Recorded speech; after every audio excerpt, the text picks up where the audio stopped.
we know that people in our community can sometimes lose family and friends because of them coming out as who they are, because their family or their friends or society may not accept them for who they truly are. And that's a loss as well. When you show up and you try to be authentic and you say to your family and your friends who you are, and they reject you, and maybe even you no longer have a relationship with them at all, that's a grieving process that you have to go through, because that's a big loss as well. And sometimes it's better that these people are no longer in our life, but it doesn't make it any easier that you have to go through the process of pain and grieving because of that as well. So welcome to the Queer Quest podcast, your beacon of light and sprinkle of glitter in the queer community. I'm your host, Cristiano Green, CEO and founder of Queer Quest and a transformation coach for queer individuals. And together, we're embarking on a journey of transformation. Each week, we bring you a new training topic, all connected with visionary queer leaders in healing and coaching, diving deep into conversations that inspire growth, celebrate diversity, and empower you to live authentically. So wherever you are, settle in and let's get ready to unlock the vibrant potential within. This is where your quest begins. Hello, all you fabulous souls, and welcome to this episode of the Queer Quest podcast. I'm your host, Cristiano Green, the CEO and founder of Queer Quest and a transformation coach for the queer community. Now, this week on the podcast, I wanted to talk about grief. Now, over the past week, I unfortunately lost my beloved Possum, my beautiful dog, my greyhound, and my dog Possum came into my life at the perfect time. And she was a dog that literally healed me and helped me to sort out my life and change my life and go on this journey of healing and growth and transformation. And it's really led me to where I am today. And as I lost her, I really just thought, what an opportunity to discuss grief, because I know that it's something that people don't like to always talk about. And maybe it's a topic that we don't always necessarily know too much about and understand that grief comes in many different forms. So today I really wanted to talk about the different types of grief that we go through. I wanted to talk about disenfranchised grief, and I'm going to talk about what that is. And I want to talk about compound and collective grief, the barriers that we have to grieving, like having some inclusive support systems around us, healing and resilience, share a bit of my personal story and experience with grief, and maybe share some resources and outreach that you can use if you are dealing with grief, so we can help you heal and grow and transform, and know that it's okay to do that as well. So what are some of the different types of grief that we can go through? So I think most people think of grief as when someone passes away, when someone dies, whether that's your family, a friend, a pet. In my case, this week it was a pet, but I've lost many people to who've passed on to death, whether that has been death due to old age, whether it's death due to cancer or another disease, or a death from some sort of tragedy, like someone committed suicide, right? And in this community, the queer community that we're in, a lot of people unfortunately do go due to suicide, right? It's something that is more common in this community than it is not. So it's kind of, the way that it is when it comes to that kind of a grief. So that's that kind of a loss. But, when someone gets sick as well, a family member or someone that you can see physically, the grieving process can start early. If you know that someone's going to pass away, and say you're someone who's been taking care of a family member, whether it's been for a short period or long period, you can already automatically start that grieving period before that they're even gone, because your body is trying to process and trying to almost help you through that stage as well. So you can also grieve for someone who is potentially dying. Like that's what's happening, is that they're passing on. But when we talk about other kinds of grief, you can have grief when you have a breakup, a heartbreak, right? You have a relationship, an intimate relationship, and whatever happens on one side or the other, you end up breaking up. The end relationship is over. That's a loss. That's a deep loss sometimes. Some of the most, important relationships that we have are intimate relationships, and sometimes they don't work out. And so when you lose a partner because you break up, you have to grieve the loss of that person and the loss that has in your life. And maybe sometimes the expectations of what you wanted your life to be.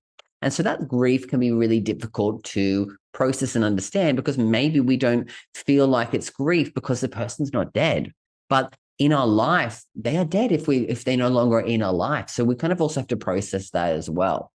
And also, that can be the same when you may lose friendships or people in your family. Now, we know that people in our community can sometimes lose family and friends because of them coming out as who they are, because their family or their friends or society may not accept them for who they truly are. And that's a loss as well. When you show up and you try to be authentic and you say to your family and your friends who you are, and they reject you, and maybe even you no longer have a relationship with them at all, that's a grieving process that you have to go through, because that's a big loss as well. And sometimes it's better that these people are no longer in our life, but it doesn't make it any easier that you have to go through the process of pain and grieving because of that as well. So it's kind of good to understand that there are multiple types of grief that we go through, and it's good to have the discussion about it so that we can relate to that. So maybe you're feeling some of this grief and you're like, why am I feeling this? It's valid, and I want you to know that as well. Now, we all know that there are certain things that, you might, I guess what I'm trying to say is it can be difficult when, for example, if you have a secret relationship, right? Or people that, like you, for example, not every single person in the queer community is open to the family, right? And you might be in a relationship with someone and that relationship is over. It's hard for you to go through grief when you can't share that with other people. So you can't go home to your family and say, hey, my partner has, we broke up and I'm heartbroken and I'm grieving. Or even worse, you might have had a partner who passed away and you realize that, your own family doesn't accept you for that. So that's just kind of what we talk about disenfranchised grief, is that certain griefs are not socially acknowledged or validated. And so when you have a secret kind of relationship, it's hard to grieve in silence because you can't share that with someone else. Because oftentimes it's easier when you have people around you, support systems that can really be there for you. So really being able to understand that that's also an impact that we can have when we talk about grief, that's something, I wanted to mention as well. Now, sometimes, we can go through multiple losses at the same time. If there's a tragic accident, something can happen where you lose multiple people at times. Or it could be like, back in the time when we had the AIDS crisis, people were losing one person after another, after another, after another. So this is called compound and collective grief, right? You may not necessarily know every single person that's passed away, but you're feeling the grief for a whole community, right? You're feeling the loss. And like I said, you might know people as well, and it's one after another, it's compounding on you. But the collective grief as well is like, I'm grieving for this entire community because I see how many people are dying. I'm hearing it on TV and it's directly affecting and impacting me because this is my community as well. So that's the kind of stuff that we also have to understand as well, that you can grieve people that you may not have met. You can grieve a community because you can feel that pain, especially if you can relate to it. You might know one person, but you've heard about hundreds or thousands of people grieving. Like, when you hear some of these crazy war stuff, like you can grieve for that stuff, even though you never knew the person, you're grieving for that and for their families. It's like a collective energy that we feel as well. So that's stuff that it's really important for us to talk about as well when it comes to grief as well. Now, there can be a lot of barriers to grief, and addressing challenges that queer people face in accessing support, when it comes to grief counseling, and also sometimes the social stigma that may prevent people from seeking help, right? If you don't necessarily feel like you can find a supportive person to speak about, it can be really hard for you to be able to grieve, right? Like I said, when it comes down to that disenfranchised grief, you can't talk to your family about the loss that you might have for a partner in a breakup because they don't know about who you are. Then it can be hard for you to get to a barrier of grief because, again, you may not have anyone around you that you really trust. I hope that you do, because that can help you. When you share that, get it out, that's part of the journey of grieving, being able to talk about it, talk about how you feel, which is why so many of my clients come to me like they're in some sort of, usually heartbreak. They're trying to find a new relationship. They're still grieving the loss of, stuff that's happened in their life.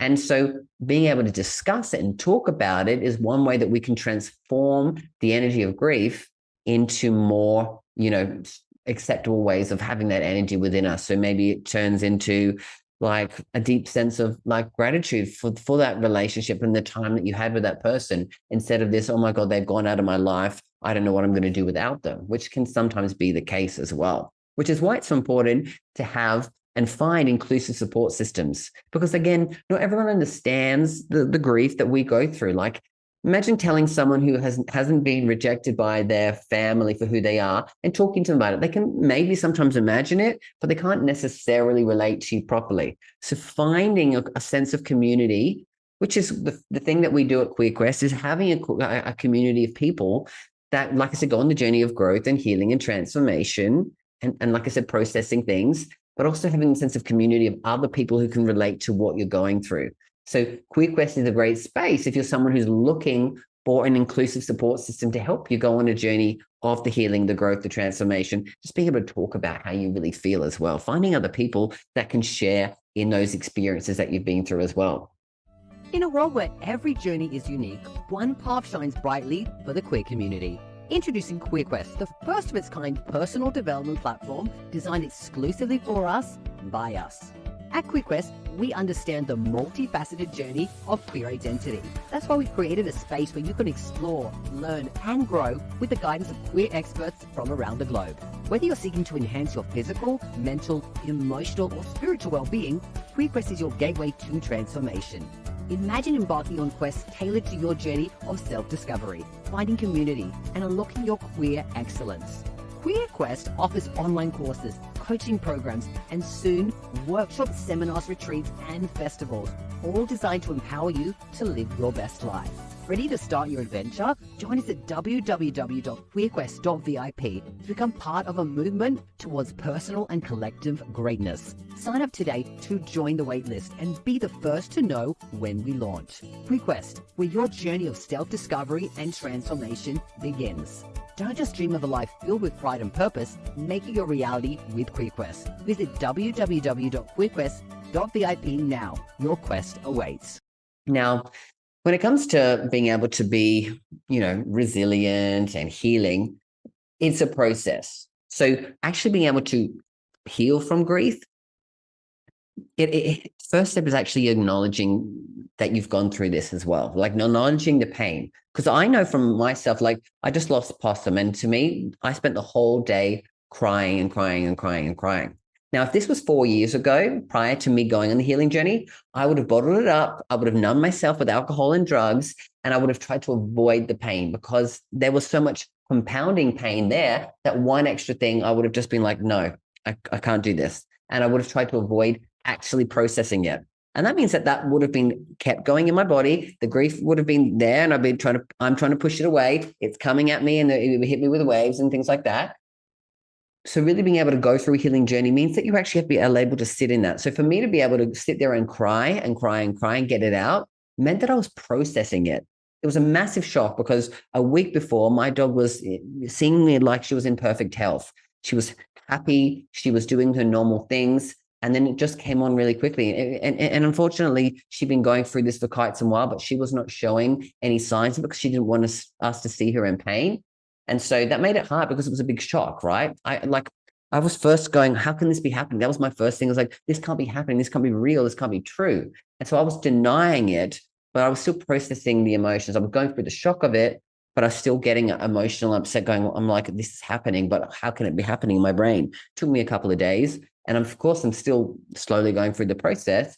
But, the reality is that for you to move past it, you have to accept it, that it's happened. You have to accept that this person's gone, that your beloved pet, your family member, they're gone, or this relationship is over, right? If we try to hold on to stuff and don't know how to properly process it, or we try to numb ourselves and avoid feelings of it, it's still going to be going there. We're still going to have that stuff within us, and we have to allow ourselves to process it, which is why, like I said, there are courses that we're going to have on QueerQuest that are going to be on healing and grief and moving forward, because we believe it's a vital, important part on your journey, and being able to process your emotions and feel them instead of numbing yourself from the world.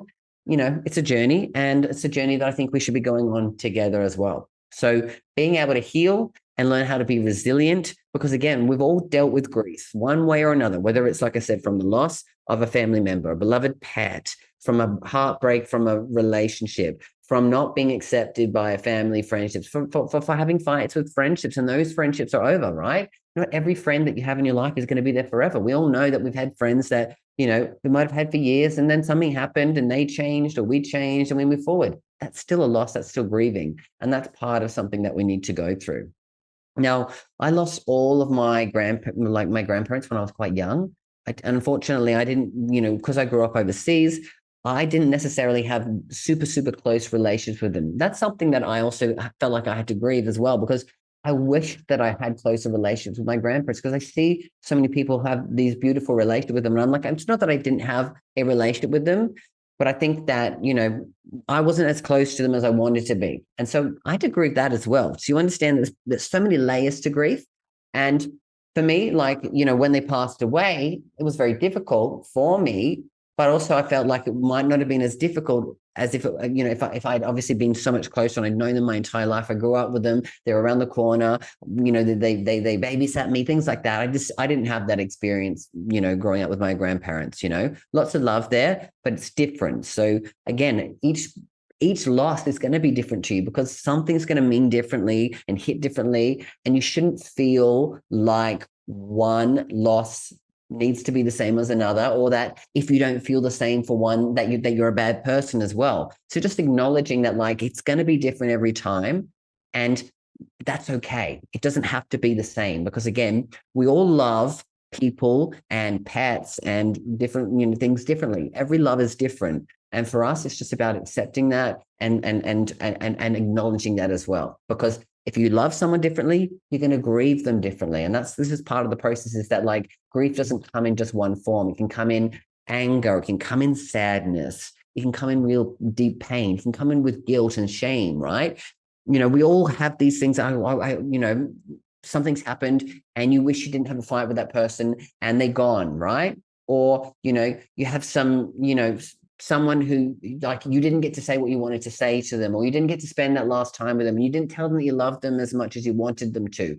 All of that will affect, again, your process as well. And again, acknowledging that, knowing that you can actually still communicate effectively through a process, through different meditations, right? I've got a grief meditation that's actually going to be coming out this week. That's going to help you process through grief. So if you're someone who is dealing with it right now, come back tomorrow. This is coming out on a Monday. So if you come back on the Tuesday, you'll be able to notice that meditation will be also available exactly where you're listening to this, whether it's on YouTube, on Spotify, on Apple, on Google, or Amazon, wherever you're listening. That'll be a bonus meditation, because I bring out bonus meditation every single week that talks about the topic that I talk about here on the beginning of the week. So if you're someone who wants to go out and listen to some of these meditations, check back. You're going to find a whole lot of cool ones for you to listen to as well.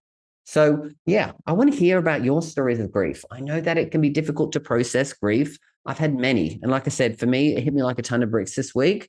I'm still in some way a little bit in disbelief that it happened like this, because I was only in Australia visiting and spending time with Possum just 2 months ago. And it was like nothing had happened. We were going on beautiful walks, running on the beach together, spending quality time, getting beautiful hugs. She was loving.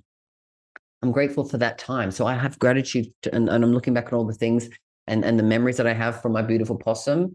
And I know that she's in a better place. She's not in pain. So I have some love and some gratitude for that as well. So these are the things that we want to work on, is start to look for the positives here in every situation. And that'll also help you move past grief. So if you're someone out there struggling with grief, you want to have someone to talk to, you can reach out to me. I deal with a lot of clients who go through grief. And if it's something that you feel like you're struggling with and you need some support, don't do it alone. If you don't have other people to talk to, you can reach out to me on social media. I'm responsive there. I send out my emails. You can reply to those emails. Wherever you know me from and you contact me from, you can comment below if this is you on YouTube. Any person who contacts me, always get back to them as well. So if you've got a story you want to share, got some questions, you just need someone to speak to and connect with and maybe get some help with, reach out, because I want to be the support system for you. I'm going through it myself, but I also know that I know how to go through the grief process, and I'm allowing myself to do that. and I'm learning to be more resilient. And like I said, sharing it is cathartic. I've shared a lot of stuff about it over the past few days, and just being able to talk about it and share how I feel is taking a weight off as well. And like some people say that you should be, feel like you shouldn't be able to move on so quickly from a loss. It's not about moving on. Healing isn't about moving on and forgetting about that person. There's no, I should be in pain for 6 months because that's to show that I love them that much. Like that doesn't matter. Like whoever passed on doesn't want you to be in pain. They actually probably love you enough as well. And so you being able to heal and move past it and hold their beautiful memories in your heart, that's the most important thing that you can do. And that can take a short period of time, that can take a long period of time. It really depends on the individual as well. But I really wanted to talk about grief this week because I know it's a topic that we all go through in life. And I just want to make it something that we can normalize and not be such a taboo topic as well. So that's me sharing my journey of grief this week and, my thoughts on the topic. Again, if you have questions, you want to share some additional stuff, you know how to get in contact with me. And I'm going to be back here, like I said, dropping a meditation tomorrow. And then later in the week, there'll be an interview that I'll be sharing on the Queer Quest podcast. But until then, always remember that you've got this and I've got you. Bye for now. Are you ready to embark on a transformative journey towards love and happiness? Introducing the 21-day Gay Man's Guide to Love and Happiness. This isn't just a course, it's a pathway to discovering your true self, overcoming challenges, and embracing happiness. Join hundreds of gay men who found joy and freedom. Learn from Cristiano Green, a coach with 20 years experience and a journey like yours. For a limited time, get this life-changing course at 75% off with a 100% risk-free guarantee. There's nothing to lose, but so much to gain. Your new life is just a click away. Enroll in the 21-day Gay Man's Guide to Love and Happiness today. Visit theglobalpridecollective.com and start your journey towards a happier, more fulfilled you.